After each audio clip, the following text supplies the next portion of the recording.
Welcome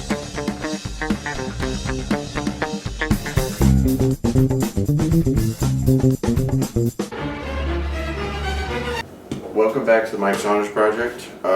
This is Mike. I'm Jerry.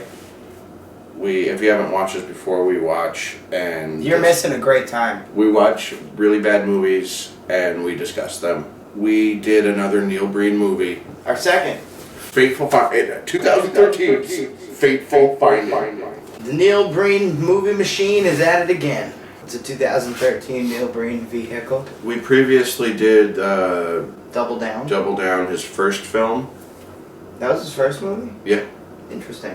Filmography. He did Double Down 2005, I Am Here Now 2009, Fateful Findings 2013, and Pass Through 2016. Oh, there's a new one. There is a new one.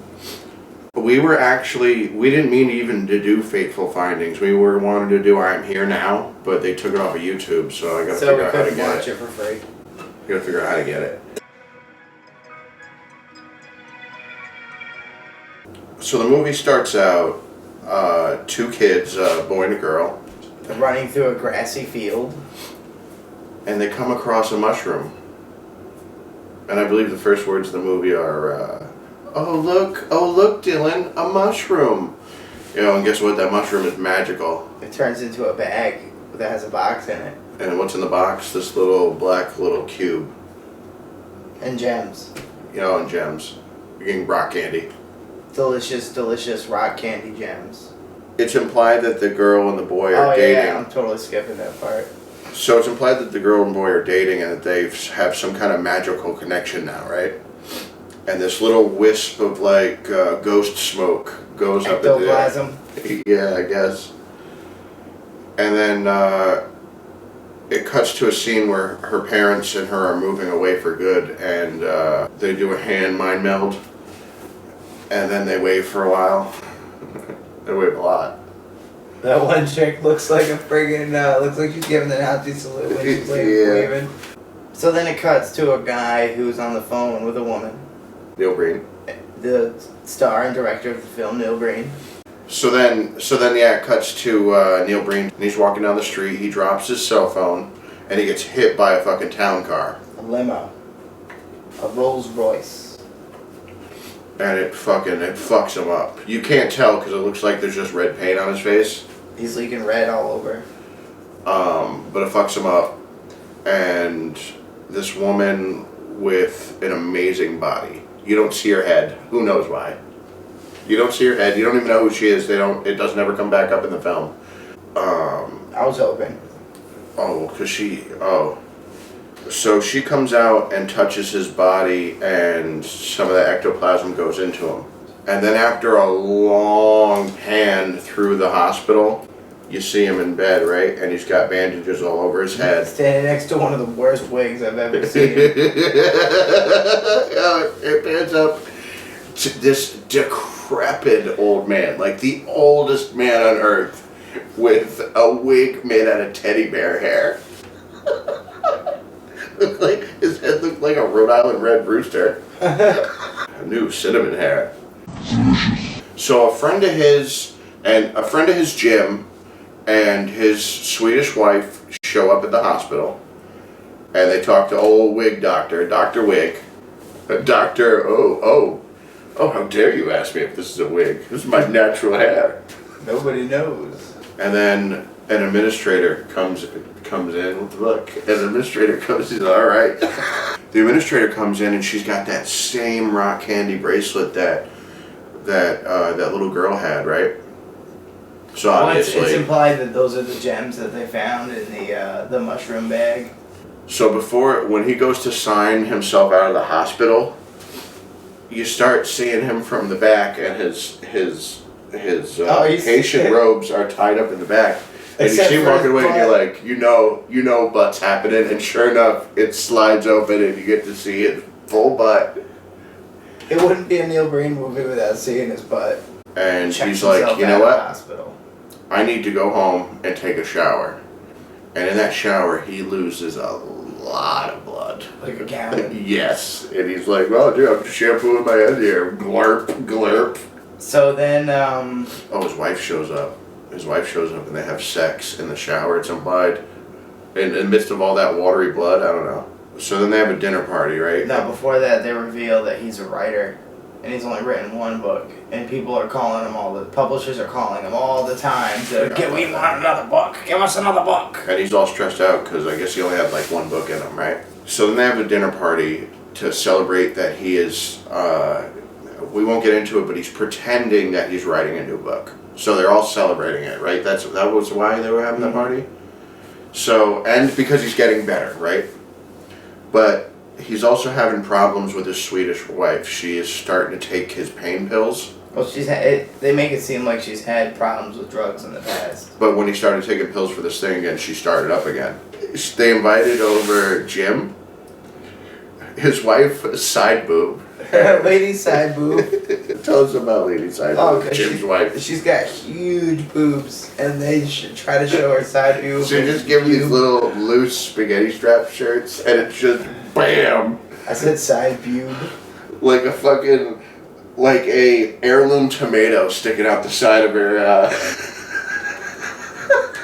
And Jim and his wife aren't getting along. Jim's drinking a lot. Oh, and the stepdaughter's there. Jim's stepdaughter is the daughter of side boobs. No, it's his daughter. Oh, it's his daughter? Yep. Oh.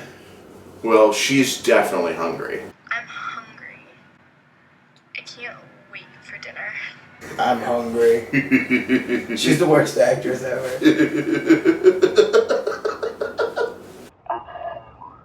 He's got that little black cube in his hand, and he starts seeing himself inside this this dark, like small, almost like a cave. Like a closet, like a closet covered completely on the inside with garbage bags. I mean, yeah, that's what it was. It was a room covered in garbage bags. But I mean, what it was supposed to be was some kind of dank area in his mind or something. Yeah, you know what I mean? I think so.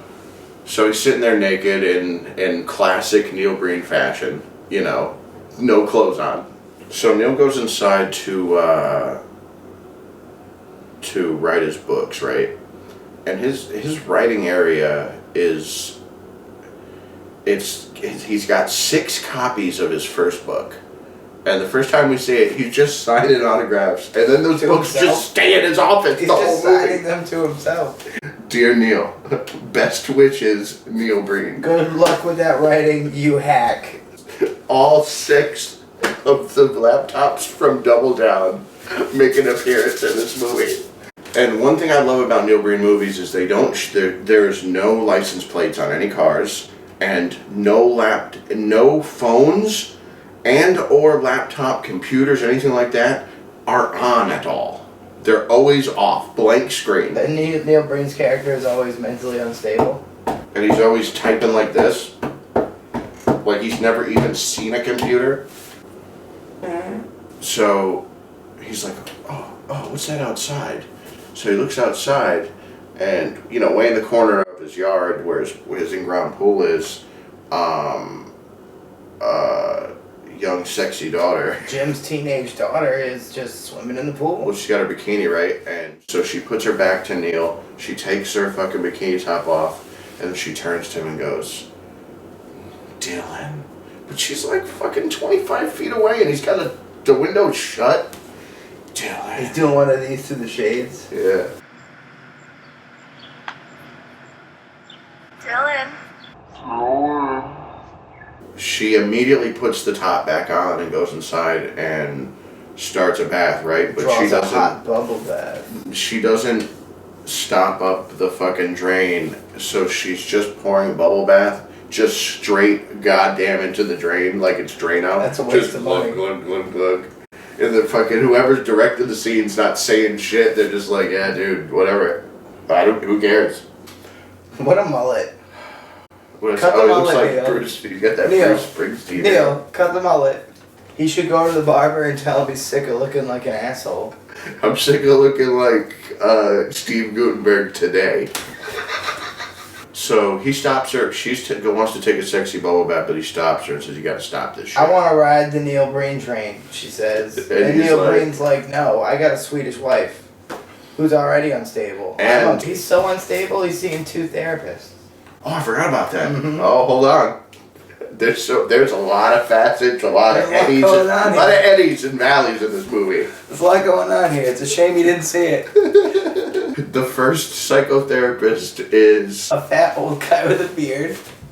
With the worst suits and suit to shirt ratios. His suit jackets aren't long enough they come to his like forearm.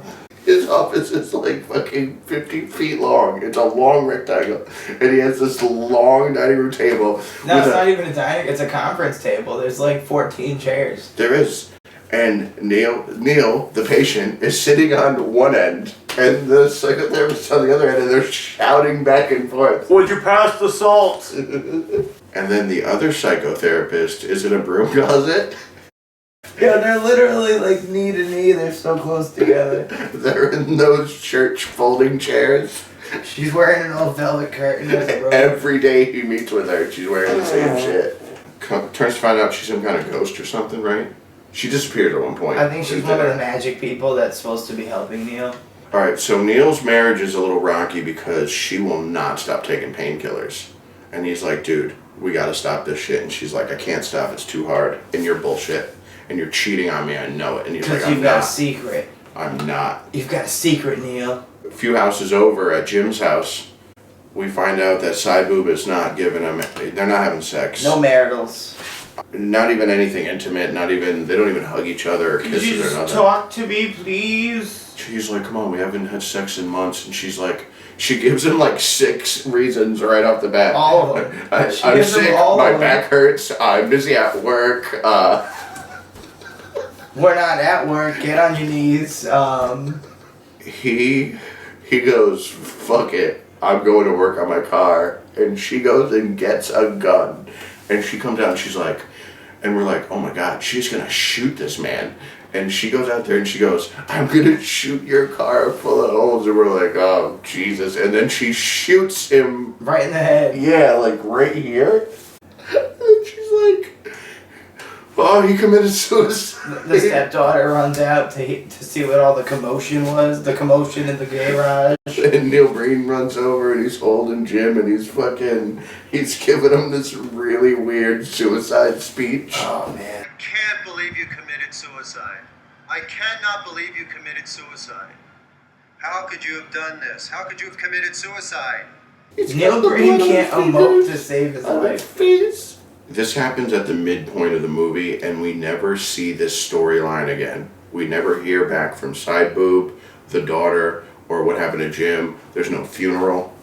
No, Jim didn't even get a funeral. So, back at Neil Breen's, his wife, they have a picnic, right? Before Jim dies, they have a picnic where Jim, 2 things happen. Jim makes a pass at Neil Breen's wife, and she rejects him and slams him about his life. And then he falls down. Then he falls down and he knocks the corn and hot dogs fucking everywhere. Jim drank all the silly juice and then fell down. So the other thing that happened at the party was Neil and the hospital administrator, they realized that they're the 2 kids from the beginning of the movie. And immediately Neil's like, I need this in my life. I'm sick of my Swedish wife. And they're holding hands, and he's like, pretty much, he's almost fucking kissing her, right? And his wife's just right over there cooking them food. So he starts meeting her in secret. So he's meeting her out away from his wife, and they're fucking in the park and shit. They went back to look at they went full circle and back to look at the mushroom. So during that time, his Swedish wife she is in the pit of despair, and she is so drunk, and she just keeps popping pill after pill after pill and chugging more and more wine. And she's sitting there like, you fucking jerk, you fucking jerk. And she kills herself. With barbiturates and alcohol. And then Neil Breen rolls up and he's like, oh, why? No. And you know what? The body isn't even out of the house before he gets the blonde chick to move in. Fucking A. I'm telling you, they walked. Again, they walked. She had to walk past the coroner carrying the body bag on her way through the door. She immediately moves in. He's like, I'm over it. Magical administrator, hospital administrator, she gets kidnapped at one point. Well, hold on. Before all that, Two things are going on. Magical feet are appearing outside of Neil Breen's house in dress shoes. And it's kind of implied that these may be the same people that hit him with the limo. But now we gotta drop that bomb. See, not only is Neil Breen the greatest author that ever lived. Magical. He's also he's not only is Neil Breen the most magical novel writer you've ever met in this movie, he's also hacking everything. That's right. Every single government and every single corporation. He's not writing a second novel at all. He's Julian Assange to the max. He's the greatest hacker that ever lived. Again. All this time, I haven't been working on my next book. I've hacked into the most secret government and corporate secrets.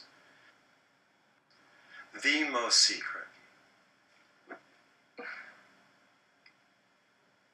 And discovered corporate and government cheating, lying, corruption, and hypocrisy. All of his movies are about that. Oh man, you think you know WikiLeaks? How about Breen Leaks? Oh god. So it's not even clear if it's the magical people that kidnap his wife or people because he's hacking stuff. You know what I thought? I thought the kidnapping had just happened? Yeah, I thought it was just a separate thing. But maybe it did have No, something to do dude, with he had orders. He had orders right now. Oh, you're right. He had that little. He had a fucking index card. Fucking a 3x4. That's so pro. His mom wrote it out for him. Oh, jeez. Cigarettes, milk, and that blonde lady from down the street. Steven, Mr. Falcor called. You know, from Evil Corps. And don't worry, I wrote it all down. What he wanted you to do. Thanks, Mom. Mom, have you seen my 3-hole mask, the one that doesn't give me a rash on my face? So she gets kidnapped, and Neil Breen goes to save her. And finally, he uses one of his goddamn powers. So he gets there, and the dude who kidnapped her is just on the ground? No, he's fucking. She's in the back of like a UPS truck. And then next to it is 2 ski-doos on a fucking trailer. He's just chilling, staring at him. Neil Breen shows up, takes his ass down. He senses magically that she's in there tied up. So he phases through the wall. It's like the first time we've seen him use his powers since the mushroom incident. And they phase through the wall again. And then that's where the movie just officially just goes off the rails at that point. At that point, the movie's like, hey, we didn't think you were still watching this. He gives a green screen speech in front of, I can't even remember what it was. Wasn't it the, I think it was the Lincoln Memorial. No, it was the Lincoln Memorial. Memorial. It was the Lincoln Memorial, I'm pretty sure. There's this group shot of a bunch of people who you haven't seen at all in the movie. They're wearing suits, so if they're in a Neil Breen movie and you're wearing a suit, you're either a senator or a CEO. Or maybe some kind of military general. Wall Street broker. So then each one introduces themselves and then commit suicide. They're also really sorry for all that. Like the CEO's like, I've done bad things. Everything I've ever done I've extorted. I've blah blah blah, and he like produces a fucking PP7, shoots himself. Then this other guy shows up and he's like, oh, I did bad stuff too. Boom. Congresswoman, I'm corrupt as shit. And then she cut to her fucking put a potato in her tailpipe and then fucking turned the car on in her garage. And then breathed in the like sweet, later, I guess. The sweet victory. Yeah, but hold on a second. So the other 2 guys kill themselves, but 2 of the other people don't. They do it later, like they cut to it later. So let's think about at the fucking thing. So 2 guys kill themselves, the other 2 are like, well, we're gonna do it later. See, I don't know. Well, you think they phased there immediately? Yeah, I think what happened was... hold on, let me run home real quick. I don't know. I took a taxi home to kill myself. I can't explain it. I took a taxi home to kill myself. Yeah, really? It's like, the movie says, Mike, hey, you want to hear some talk? Mike! Stop screaming, it's like midnight. I'm also the world's greatest hacker. It's 12:30 at night and you're screaming. I'm also the world's greatest hacker. Mike and Jerry Reviews, the way we rate movies is we saw this movie called Behind Enemy Lines, Colombia. And that was the most boring, awful movie we watched. So we compare these movies to that movie. A billion. But you know what, for real? A billion units. How does this movie stack up to Behind Enemy Lines, Colombia? And that's a real question because I don't remember anything about that other movie. No.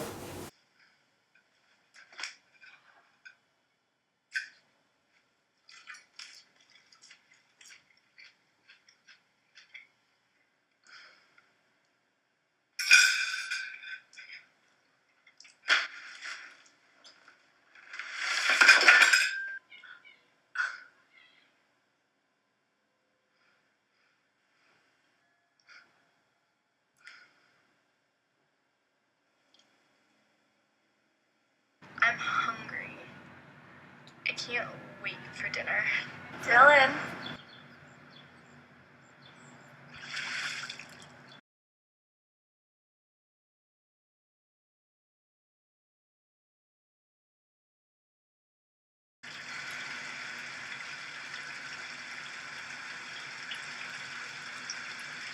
How's school?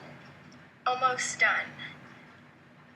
But I have this really interesting project about elephants in Africa. What do you think, Lenny? What does it smell like? It actually smells kind of good. I've drank. It smells like Bullshit!